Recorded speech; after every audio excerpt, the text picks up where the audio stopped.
பக்கத்துல கையை பிடிச்சு சொல்லுங்க. அநேக சூழ்நிலை, பக்கத்துல கையை பிடிங்க.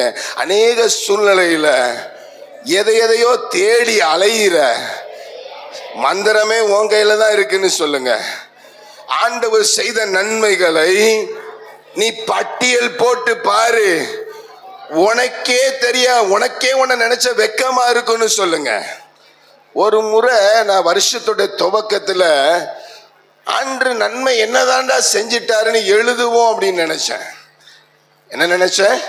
ஆண்டவர் என்ன நன்மை நமக்கு செஞ்சிட்டாரு அப்படின்னு. ஒரு பக்கம் முடிஞ்சிச்சு, 2 பக்கம் முடிஞ்சிச்சு, 3 பக்கம் முடிஞ்சிச்சு. எத்தனை பக்கம் எழுதியிருப்பேன்? ஒரு வாரத்துக்குள்ளே அநேக பக்கங்களை எழுதுவதற்கு ஆண்டவர் உதவி பாராட்டினார். நம்ம அநேக கிடைக்காத காரியங்களை, கிடைக்காத நன்மைகளை ஏதோ எதிர்பாராம எதையோ சொல்லி எதையோ நினைத்து வருத்தப்பட்டுக்கிட்டு இருக்கிறோம். அவர் கிடைத்ததுக்காக, அவர் செய்த நன்மைக்காக, அவருடைய காரியங்களுக்காக என்ன செய்யணும்? நீங்க நன்றி செலுத்துகிறவர்களாக, ஸ்தோத்திரம் செலுத்துகிறவர்களாக இருக்க வேண்டும். ஆமேன் சொல்லுங்க பார்க்கலாம்.